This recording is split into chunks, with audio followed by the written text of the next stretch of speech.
नमस्कार, welcome to my channel. तो शुरू करते हैं आज की कहानी। मेरी जो आज की कहानी है उस कहानी का नाम है बड़ी सोच बड़ी कामयाबी। एक नगर में एक बार पानी की बहुत ज़्यादा समस्या थी। उस गांव के कुएं, नहर, नदियां, तालाब सब कुछ सूख चुके थे। उस गांव के लोग अक्सर पानी लेने के लिए दूसरे गांव में जाते थे। वो गांव इतना दूर था कि सुबह से लेकर शाम हो जाती थी पानी लाते लाते। तो गांव के सभी लोग बहुत परेशान थे। गांव में हाहाकार मची हुई थी। तो गांव के सभी लोग मुखिया ने बुलाए। मुखिया ने उन गांव वालों से पूछा कि तुम लोगों में से कोई है जो इसका समाधान निकाल सकता है। ऐसा कब तक चलेगा कि हम एक गांव से दूसरे गांव में पानी लाते रहेंगे। तो कोई भी उसका जवाब देने के लिए कैपेबल नहीं था। तो गांव के मुखिया ने डिसीजन लिया कि ऐसा करते हैं, हम ये गांव खाली करके कहीं और पे शिफ्ट हो जाते हैं।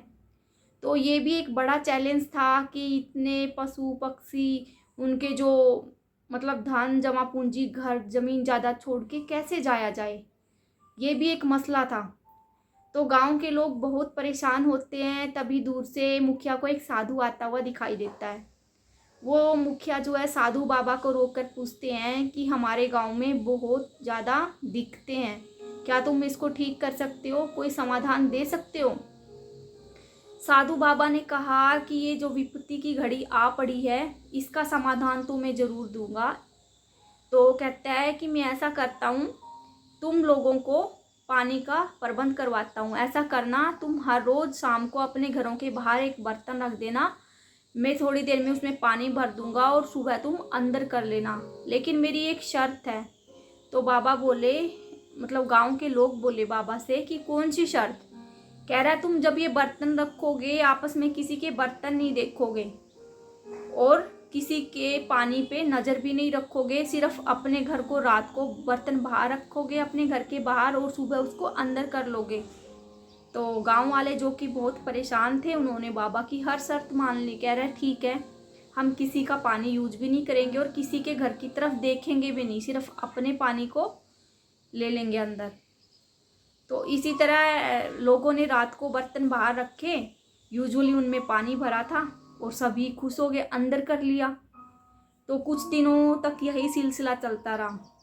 तो थोड़े दिन के बाद मुखिया आए और फिर सभी लोगों को बुलाया। मुखिया ने पूछा, हाँ भाई बताओ, अब पानी की समस्या थोड़ी कम हुई। गांव वालों ने कहा कि हाँ कम हो गई। तो उन सभी लोगों से पूछा कि कितना पानी मिल जाता है। किसी ने कहा कि हमें तो बहुत कम पानी मिलता है, घर के बर्तन भी मुश्किल से धोते हैं। किसी ने कहा कि हमें तो पीने पीने का मुश्किल से मिलता है। किसी ने कहा कि सर हम तो नहा भी लेते हैं, कपड़े भी धो लेते हैं और पीने का भी काम चल जाता है। किसी ने कहा कि मेरा तो सारा काम करने के बाद बच भी जाता है और मैं उसको प्लांट्स में डाल देता हूँ। मुखिया उनकी ये बातें सुनकर मतलब बिल्कुल बेचैन सा हुआ कि ऐसा कैसे, बाबा किसी को कम पानी दे रहे हैं, किसी को ज़्यादा पानी दे रहे हैं। तो यही सब सोचकर वो गांव वाले इकट्ठे होकर साधु बाबा, जो एक गांव से बाहर झोपड़ी में रहते थे, उसमें जाते हैं।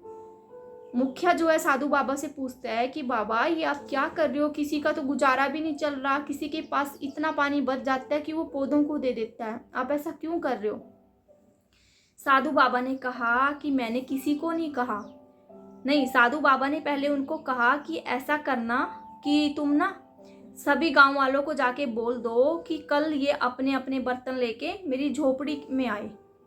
तो गांव वालों ने ऐसे ही किया। अगले दिन जब वो आए अपने अपने बर्तन लेके, सभी लोग एक दूसरे के बर्तन देखकर हैरान रह गए। किसी के पास बाल्टी थी, किसी के पास टब था, किसी के पास बड़ा सा ड्रम था, किसी के पास कुछ, किसी के पास कुछ था।